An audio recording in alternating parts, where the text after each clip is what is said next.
क्या आपके कानों में आवाज़ आती है, जैसे झिंगुर बोल रहे हैं या सीटी बज रही है? तो कई बार ऐसा लगता है जैसे घंटियाँ बज रही हैं। इससे आदमी का वातावरण ठीक रहते हुए भी वो परेशान होता है, उसके कान में घंटियों जैसी, झिंगुर जैसी आवाज़ आती रहती है। तो इसको क्या कहते हैं?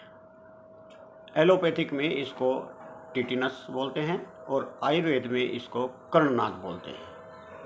अक्सर यह बूढ़े व्यक्तियों के लिए समस्या है। कभी कभी इसके कारण व्यक्ति की नींद भी खराब हो जाती है और एकाग्रता इसके अंदर नहीं रहती। किसी भी काम करते हुए वो उधर ध्यान नहीं जाता, इस आवाज़ पर ही ध्यान रहता है। इससे मन की अशांति हो जाती है। तो आज हम एक उपाय बताते हैं जिससे आपको बड़ी शांति मिल सकती है और ये रोग समाप्त हो सकता है। और ये उपाय आप अपने घर पर कर सकते हैं, बड़े आराम से कर सकते हैं, बिना खर्च के कर सकते हैं। इसमें कंटिन्यूटी चाहिए। कुछ दिन के लिए आप इसका लगातार इलाज करें तो आप अपने आप बिना किसी दवा के, बिना किसी डॉक्टर के आप अपना इलाज कर सकते हैं। तो मैं डॉक्टर वीरेंद्र आपको एक सरल उपाय आयुर्वेदिक बता रहा हूँ जिससे आपका कर्णनाद ठीक हो जाएगा। आपके कानों की घंटी, झुंगुर की आवाज़ और तरह तरह की आवाज़ आना ये बंद हो जाएंगे। इसका सबसे पहले हम उपाय बताने से पहले कारण समझ लेते हैं कि कई बार वृद्धावस्था में तंत्रिका तंत्र जो है ऑटो नर्व जो कमज़ोर हो जाती है, इसके कारण भी आवाज़ आने लगती है। कान में मैल इकट्ठा हो जाए, आप कभी तेल नहीं डालते तो तब भी ऐसा हो सकता है। ब्लड प्रेशर हाई हो जाए तब भी ऐसा हो सकता है। आपके जीवन में काफ़ी मानसिक तनाव चल रहा हो तब भी आपको ये प्रॉब्लम हो सकती है। कान पर कभी चोट लगी हो या कोई संक्रमण हो जाए तब भी ये परेशानी बढ़ जाती है। और अगर आप किसी शोर के अवस्था में, जहाँ शोर मच रहा है, ऐसी स्थान पर आप रहते हैं तब भी आपके कान में ये परमानेंट शोर हो सकता है। और आयुर्वेद मानता है कि कर्णनाद जो है वो वात वृद्धि के कारण होता है और बुढ़ापे में वात वृद्धि ऑटोमेटिक होती है। जैसे बचपन में कफ वृद्धि होती है, जवानी में पित्त वृद्धि होती है और वृद्धावस्था में वात वृद्धि होती है। और ऊपर से फिर वात वृद्धि के कारण भी और हो जाएं, या आपका आहार है, या आपकी परिस्थितियां हैं, आपका टेंशन है, कई कारण हो सकते हैं आपके कर्णनाद को बढ़ाने के लिए। जब अति वृद्धि हो जाती है वात की तब ये कान की का रोग हो जाता है, ये आपका कर्णनाद बन जाता है। और जो स्वर्ण तंत्र का जो सिस्टम है या नर्वस सिस्टम है उस पर इसका प्रभाव पड़ने लगता है। तो अब इसका सही इलाज है वात शामक चीज़, क्योंकि ये वात वृद्धि से हुआ तो शामक, इसका शमन करना है। और नश, नाक में तेल डालना, कान में तेल डालना, इसका एक उपाय है। नाक के लिए आप बला तेल या फिर आप अणु तेल, इसका नश ले सकते हैं।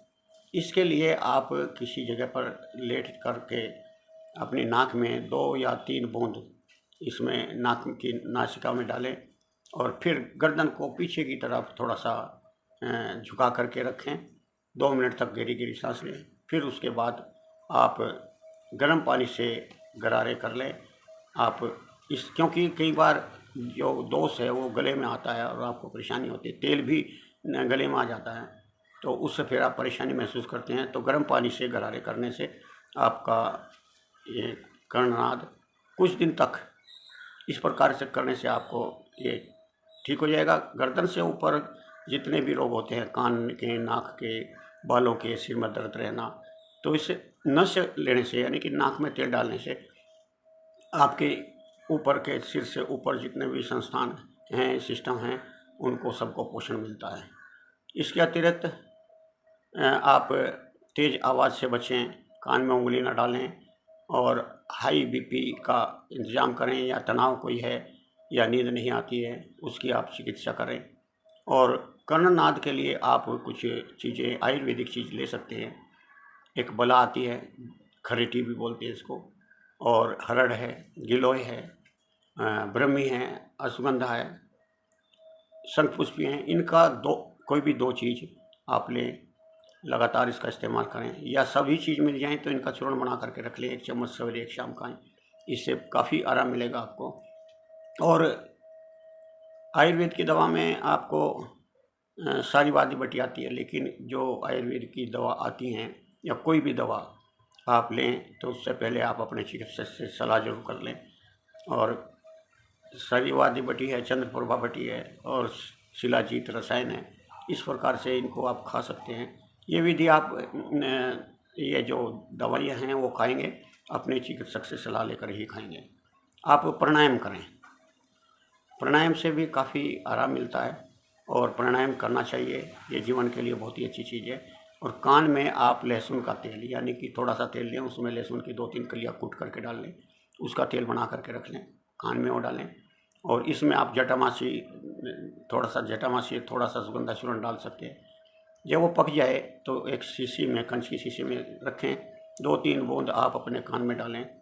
और इतना करने से ही आपके कान की आवाज़ जो है कुछ दिनों में बंद हो जाएगी। ये नहीं कि आपने एक बार डाला और ठीक हो जाएगी, कुछ दिनों में बात शांत हो जाएगा और आपके यहाँ कान में आवाज़ आनी बंद हो जाएगी। स्ट्रेस फ्री रहें, आप टेंशन ना लें, ये परमात्मा की दी हुई चीज़ है, सब उसी ने समस्या दी है, वही समाधान देगा, ऐसा विश्वास करके रखें।